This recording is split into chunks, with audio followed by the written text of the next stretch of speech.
আলামিনের হাবিব জনাব মুহাম্মদ রাসূলুল্লাহ সাল্লাল্লাহু আলাইহি ওয়াসাল্লাম বলেছেন, কিয়ামতের ময়দানে আল্লাহর কসম করে বলছি, সেদিন জাহান্নামীদের ভীষণ কষ্ট হবে, আর জান্নাতীদের জন্য অত্যন্ত আসান হবে, অবস্থাটা খুবই আরামের হবে। নবীজি বলেন, এক ফরজ নামাজ, এক ওয়াক্ত ফরজ নামাজ আদায় করতে যে সময়টুকুন লাগে, কিয়ামতের মাঠের এই সময়, এত বড় বিরাট লম্বা সময়, জান্নাতীদের জন্য এরকম হালকা হয়ে যাবে। সুবহানাল্লাহ। হযরত আবু সাঈদ খুদরী রাদিয়াল্লাহু তাআলা হাদিস বর্ণনা করেছেন, এক ওয়াক্ত নামাজ, একটা ফরজ নামাজ পড়তে যতটুকুন সময় লাগে, এতটুকুন সময়ের ভেতরে জান্নাতীদের কারবার শেষ হয়ে যাবে। সুবহানাল্লাহ। আর ওদের কারবার তো শেষই হবে না। وَيَوْمَ تَشَقَّقُ السَّمَاءُ بِالْغَمَامِ وَنُزِّلَ الْمَلَائِكَةُ تَنزِيلًا। ওরা ফেরেশতা দেখতে চায়, সেদিন আসমান সমূহ বিদীর্ণ হয়ে মেঘ পুঞ্জ বেরিয়ে আসবে, আত্মপ্রকাশ করবে, তার ভেতর থেকে ফেরেশতারা ক্রমাগত নাজিল হতে থাকবে। আর অবস্থাটাই হবে, আল মুলকু ইয়াউমাইযিনিল হাক্কু লির-রাহমান ওয়া কানা ইয়াওমান আলাল কাফিরিনা আসীরা। আর সেদিনে বাদশাহী হবে কেবলমাত্র রহমানের। ওয়া কানা ইয়াওমান আলাল কাফিরিনা আসীরা। আর সেই কিয়ামতের দিন, সেই সময়টা হবে কাফেরদের জন্য বড়ই কঠিন। এখানে কিয়ামতের কিছু কথা বলা হচ্ছে, কিছু আভাস দেওয়া হচ্ছে যে আসমান সমূহ বিদীর্ণ হয়ে মেঘ পিণ্ড বেরিয়ে আসবে এবং তার থেকে ক্রমাগত ফেরেশতারা নাজিল হতে থাকবে। আল্লাহর হাবিব বলেছেন, কেউ যদি কিয়ামতের দৃশ্য দেখতে চায়, সেজন্য সূরা ইজা শামসু কুবিরাত ওয়া ইজা সামাউ ফাতারাত ইজা সামাউন শাক্কাত, এই সূরাগুলি যেন পড়ে, তাহলে কিয়ামতের দৃশ্য তার চোখের সামনে প্রতিভাত হবে। কিয়ামতের দৃশ্যটা আসলে কেমন হবে, সেই সূরাগুলি তেলাওয়াত করলে সে বুঝতে পারবে।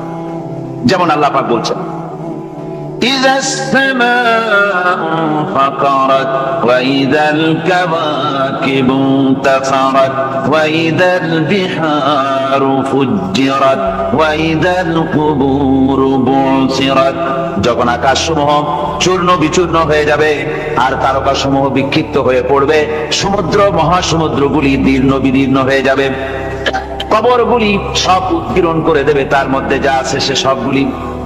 আবার আল্লাহ পাক বলেন, ইযাশ শামসু কুবিরাত ওয়া ইযান নুজুমুন কাদারাত ওয়া ইযাল জিবালু সুয়্যিরাত। সূর্য যখন ঢেকে যাবে, তারকাগুলি যখন বিপর্যস্ত হয়ে যাবে, আর পাহাড়গুলি যখন চালিয়ে দেওয়া হবে, এই দৃশ্য তোমরা দেখতে পাবে। فإذا النجوم طمست وإذا السماء فرجت وإذا الجبال نسفت। সেদিন অবস্থা এমন হবে, সমস্ত তারকাগুলি স্তিমিত হয়ে যাবে আর আকাশসমূহ দীর্ণ বিদীর্ণ হয়ে যাবে, আর দেখতে পাবে পাহাড়গুলি, সমস্ত পাহাড়গুলিকে উড়িয়ে দেওয়া হবে। আবার অবস্থা আরো কি হবে, فإذا برق البصر وخسف القمر وجمع الشمس والقمر। যখন চক্ষু বিস্ফারিত হয়ে যাবে মানুষের, চাঁদ আর সূর্য নিষ্প্রভ হয়ে যাবে, সব একাকার হয়ে যাবে, চন্দ্র এবং সূর্য তার অস্তিত্বকে হারিয়ে ফেলবে।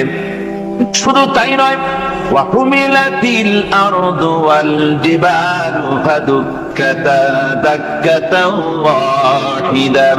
জমিন ও পাহাড়গুলির মধ্যে সংঘর্ষ লাগিয়ে দেওয়া হবে, আর তা এক ধাক্কায় জমিন এবং সমস্ত পাহাড়গুলি চূর্ণ বিচূর্ণ হয়ে যাবে। সুবহানাল্লাহ ওয়া বিহামদিহি। আল্লাহ রাব্বুল আলামিন বলছেন, এইভাবে করে কিয়ামতের দৃশ্য, বিভীষিকাময় দৃশ্য তোমরা দেখতে পাবে।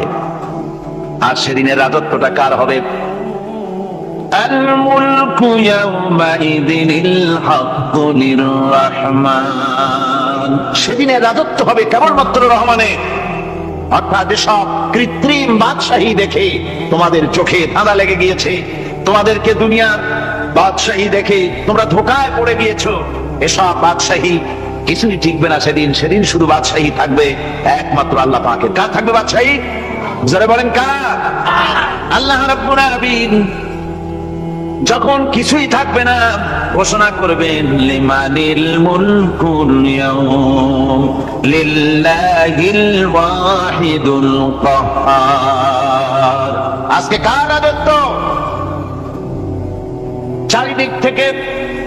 চারিদিক থেকে আওয়াজ আসতে থাকবে পরাক্রমশালী আল্লাহ রাব্বুল আলামিনের রাজত্ব। আর কারণ নয়, হাদিস শরীফে এসেছে, বুখারী মুসলিম শরীফের হাদিসে এসেছে, আল্লাহ নবী বলেন আল্লাহ রাব্বুল আলামিন তখন তার এক হাতে আকাশ মণ্ডলীকে ধারণ করবেন, আর এক হাতে জমিনকে ধারণ করবেন। আকাশ মণ্ডলী এক হাতে, জমিন এক হাতে। এভাবে আল্লাহ রাব্বুল আলামিন বলবেন আইনাল জাব্বারুন আইনাল মুতাকাব্বিরুন। কোথায় সেই স্বৈরাচারীরা? কোথায় সেই দুর্বিনীত অহংকারী স্বৈরাচার যারা আমার জমিনের উপরে, আমার মানুষের উপরে রাজত্ব চালিয়েছে? তারা আজকে কোথায়? কোথায় সেই অহংকারীরা? আল্লাহ পাক সেদিন যে বলবেন, সেদিন তো বলবেন, কিন্তু দুনিয়ার মাঝেও স্বৈরাচার যারা, অহংকারী যারা, তাদের শাস্তি পৃথিবীর বুকেও দেন, আর সেদিন তো দিবেনি। কত স্বৈরাচার আমরা দেখলাম, কত অহংকারী দেখলাম, যাদের তর্জনী হেননে লক্ষ কোটি কোটি মানুষ উঠতো আর বসতো। তাদের জিল্লাতির সঙ্গে আল্লাহ রাব্বুল আলামিন কতজনকে বিদায় করে দিলেন। ফুলের মালা নিয়ে কুলাতে পারে নাই, পা থেকে শুরু করে গলা পর্যন্ত ফুলের মালা দিয়া ডুবাই দিল ভক্তরা। আবার আল্লাহ রাব্বুল আলামিন এমন শাস্তি দিলেন, ফুলের মালার পরিবর্তে জুতার মালা নিয়ে জেলের মধ্যে ঢুকাইয়া দিলেন। ঠিক কিনা গো? অহংকারী আর স্বৈরাচার যারা হয়, আল্লাহ পাক এভাবে তাদের দৃষ্টান্ত দেখিয়ে দেন। আমরা কত দেখলাম, 9 বছরের রাজা 10 বছরের সাজা। পৃথিবীর মুখে যারা অহংকার করে, যারা স্বৈরাচার হয়, আল্লাহর আইনকে যারা বৃদ্ধাঙ্গুষ্টি প্রদর্শন করে, আল্লাহ পাক তাদের জমিনেও দেখা। এখানে চূড়ান্ত ফয়সালা আল্লাহ করেন না, আসল ফয়সালার জায়গা তো আছেই, তবে এখানে নমুনা দেখায় দেন। কিন্তু মুশকিল হচ্ছে, ইতিহাসের সবচাইতে বড় শিক্ষা হলো ইতিহাস থেকে মানুষেরা শিক্ষা গ্রহণ করে না। একজনে যে কাম করে বিপদে পড়ে, আর একজন এসে আবার সেই পথেই অগ্রসর হয়, নিশ্চিত মৃত্যুর পথে। আমার বন্ধুগণ, আল্লাহ পাক বলছেন সেই দিন আমার রাজত্ব হবে, আর কারো রাজত্ব হবে না। وَكَانَ يَوْمًا عَلَى الْكَافِرِينَ عَسِيرًا। আর ওই দিনটা, ওই কিয়ামতের দিন হবে কাফেরদের জন্য সবচাইতে কঠিন। সবচাইতে কঠিন হবে কাদের জন্য? কাফেরদের জন্য। কাফের কারা? কাফের হচ্ছে তারা যারা নাকি আল্লাহর আইনকে অস্বীকার করেছে, আল্লাহকে অস্বীকার করেছে, আল্লাহর আইনকে অস্বীকার করেছে। ওরা কি? কাফের। কুফর শব্দের অর্থ হচ্ছে গোপন করা। এই জন্য অন্ধকার রাতকে আরবিতে কাফের বলা হয়েছে, অর্থাৎ যা সব জিনিসকে অন্ধকার দিয়ে ঢেকে দেয়। তো কুফর হচ্ছে সেই জিনিস যা মহাসত্যকে ঢেকে দেয়, সত্যকে, মহাসত্যকে ঢেকে দেয় যে জিনিস, সেটাকে কুফর বলা। আর এই কাফের অন্ধকারে ঘুরে মরে, সে কোন আলোর খোঁজ পায় না। আল্লাহ রাব্বুল আলামিন বলেন, কাফেরদের কথা এখন শোনাচ্ছেন আল্লাহ পাক। والذين كفروا أولياؤهم الطاغوت يخرجونهم من النور إلى الظلمات। যারা কাফের, যারা কুফরি অবলম্বন করেছে, তাদের সাহায্যকারী আর পৃষ্ঠপোষক হচ্ছে তাগুত। তাগুত বলা হয় সেই শক্তিকে যে শক্তি শুধু নিজেই আল্লাহর আইন অমান্য করে বসে থাকে না, বরং অন্যদেরকে আল্লাহর আইন অমান্য করতে বাধ্য করে। ওদেরকে আরবিতে কি বলা হয়? তাগুত বলা হয়। আর এই তাগুতি শক্তি, এই তাগুত হয় তার সাহায্যকারী, যা তাকে আলো থেকে টেনে অন্ধকারের ভেতরে নিয়ে যায়। আর কাফের হচ্ছে আল্লাহ পাকের ভাষায়, অর্থাৎ কোরআনের ভাষায়, কাফের হচ্ছে সবচাইতে নিকৃষ্ট প্রাণী, সবচাইতে নিকৃষ্ট জীব। মহাসত্যকে যারা স্বীকার করেছে, যারা আল্লাহকে মানে না, যারা আল্লাহর কোরআনকে মানে না, যারা ইসলামকে স্বীকার করে না, তারা সবচাইতে নিকৃষ্ট প্রাণী। আল্লাহ রাব্বুল আলামিন বলেন, ইন্না শাররাদ দাওয়াবি ইনদাল্লাহিল্লাযীনা কাফারু ফাহুম লা ইউমিনুন। নিশ্চয়ই আল্লাহর জমিনে সব বিচরণশীল জীব যত আছে, আল্লাহ বলছেন আমার জমিনে বিচরণশীল জীব যত আছে তার মধ্যে সবচাইতে নিকৃষ্ট প্রাণী হলো যারা ঈমান আনে নাই, যারা বিশ্বাস করে না আমি আল্লাহকে, যারা পরকালকে বিশ্বাস করে নাই, যারা কোরআনকে বিশ্বাস করে নাই, যারা ইসলামকে বিশ্বাস করে নাই, পৃথিবীর মধ্যে তারা সবচাইতে নিকৃষ্টতম প্রাণী। আল্লাহ বলেন শুধু নিকৃষ্ট জনক নিকৃষ্ট প্রাণী বললেই সারে না, এরা হলো চতুষ্পদ জানোয়ারের মতো। কে বলতেছেন? আমি বলছি না, কিন্তু আল্লাহ পাক বলতেছেন চতুষ্পদ জানোয়ারের মতো কাফেররা। وَمَثَلُ الَّذِينَ كَفَرُوا كَمَثَلِ الَّذِي يَنْعِقُ بِمَا لَا يَسْمَعُ إِلَّا دُعَاءً وَنِدَاءً। এই কাফেরদের দৃষ্টান্ত হচ্ছে সেই রাখালের মতো, যে রাখাল তার পশুদেরকে ডাকে আর ওই পশুরা একটা ডাক শুনে মাত্র, কিন্তু কি যে বলে তা তো পশুতে বোঝেন। কথা বুঝতে পেরেছেন?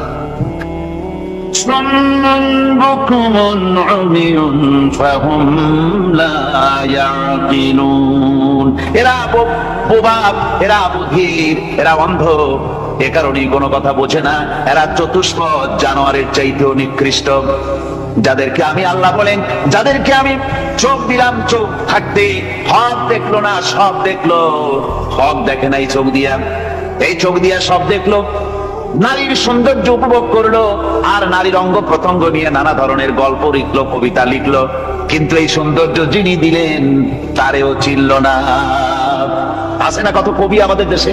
আমার দেশের সেই কবি জাতীয় পুরস্কার পায় যে কবি নারীর বিশেষ বিশেষ অঙ্গ নিয়ে বেশি করে নির্লজ্জ কবিতা লিখতে পারে, ওই হলো সবচেয়ে বড় কবি। আমার বন্ধুগণ, একজন বুজুর্গ ব্যক্তি তিনি পথ দিয়ে যাচ্ছিলেন, তো সে পথে এক সুন্দরী যুবতী মেয়েকে দেখে সেই যুবতী মেয়ের দিকে এই বুজুর্গ ব্যক্তি এক নজরে তাকায় আছে। তখন এই ঘটনাটাকে কবি এভাবে লিখতেছেন সাজায়: একদা সুখদায়ে প্রমোদা বদন, দর্শন করিব ঝরিল নয়ন, হেসে কহে সে রূপসী সবিস্ময় মন, কহ দেখি মহাশয় কহ কি কারণ, বিষয় বিরাগী তুমি ভুবনে প্রচার, কি হেতু জন্মিল তব মানস বিকার, সামান্য ললনারূপ করি দর্শন, উচিত না হয় তব অশ্রু বরিশন।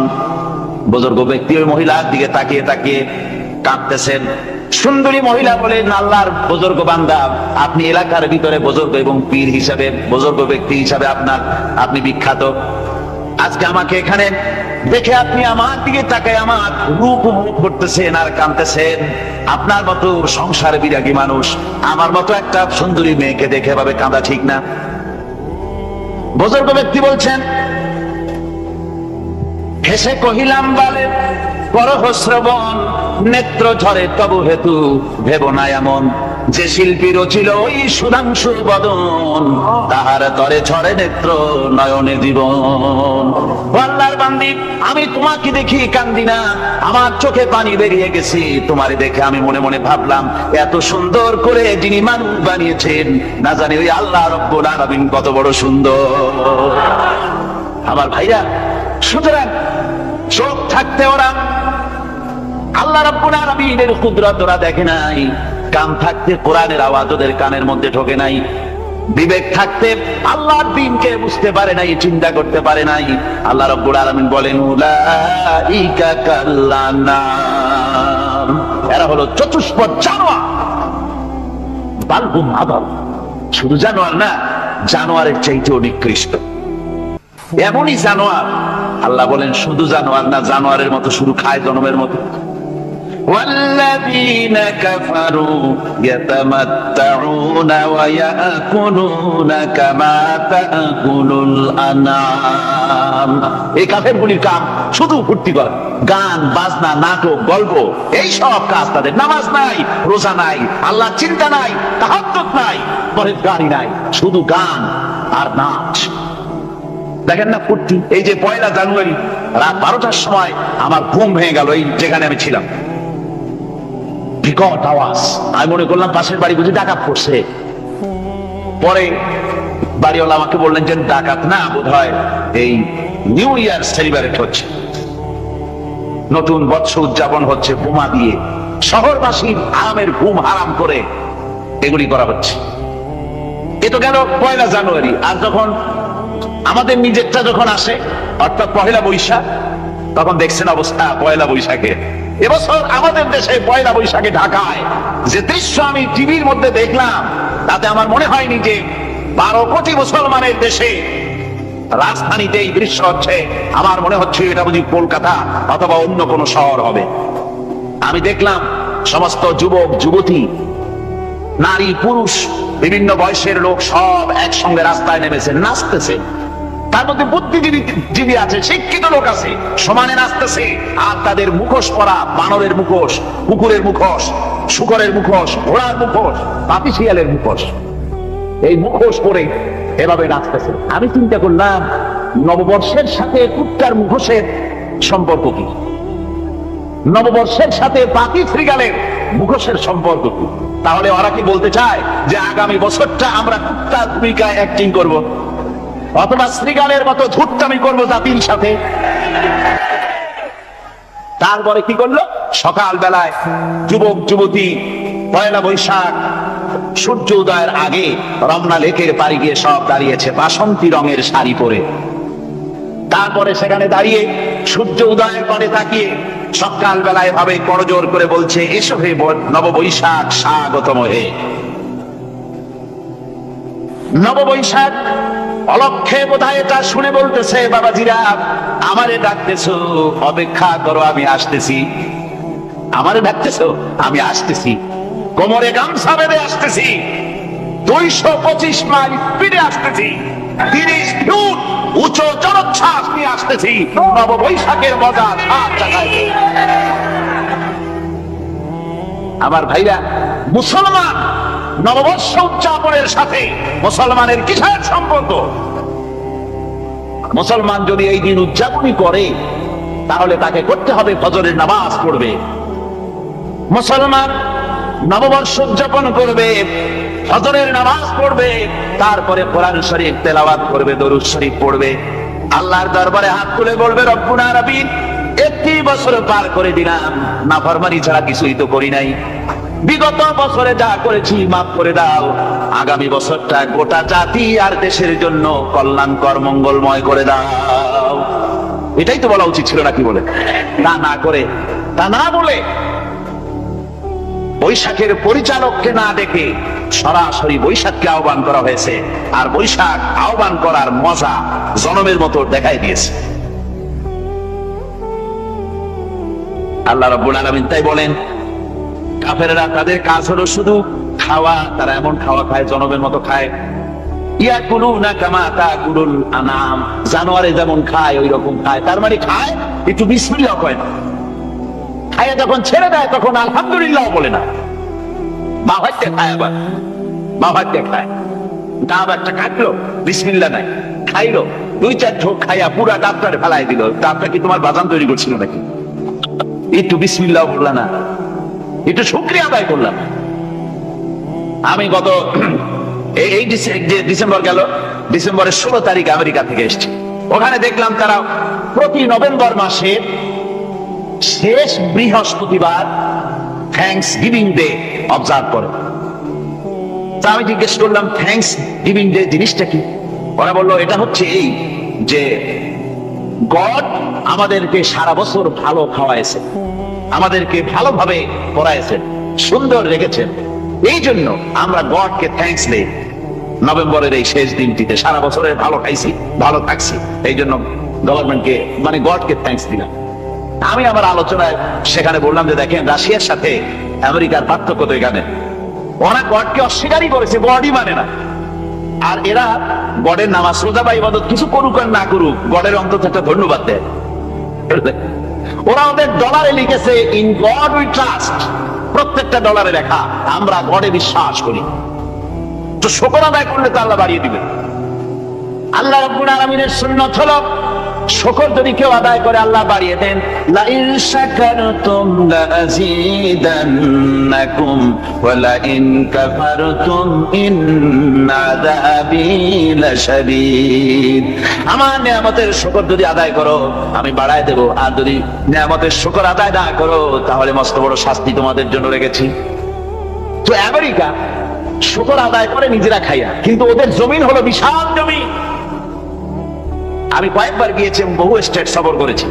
ওদের জমিন এত ফার্টাইল, জমিনে যদি রীতিমতো তারা ফসল ফলাতো, এই ফসল সারা দুনিয়ার দরিদ্র মুখ্য জনতাকে খাওয়াইয়া বাঁচাইতে পারতো। কিন্তু ওরা তা করে না। ওরা করে কি?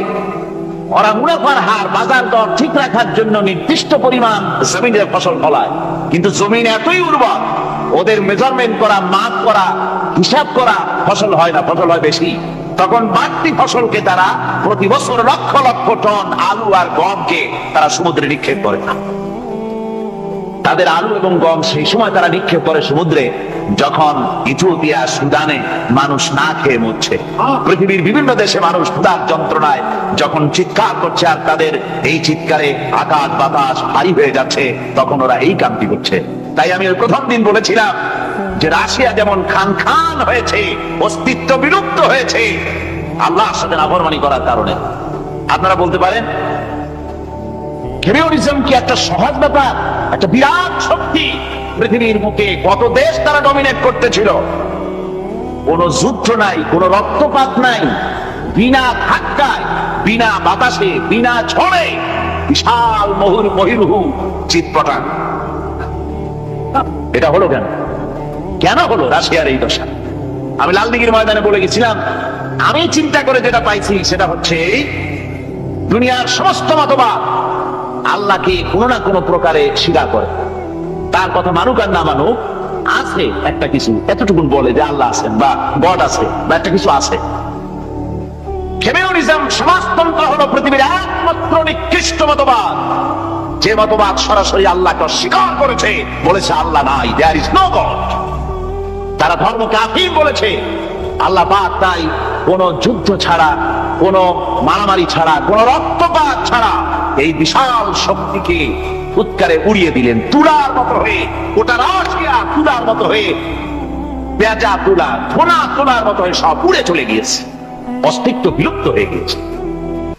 কিন্তু আমাদের দেশের খুচরা কমিউনিস্টরা এখনো স্বপ্ন দেখে। ওই যে কালকে বলেছি, তারা বলে কলমের খোসা এটা এখনো নষ্ট করা যাবে না, এটা এখনো চালু করা হবে।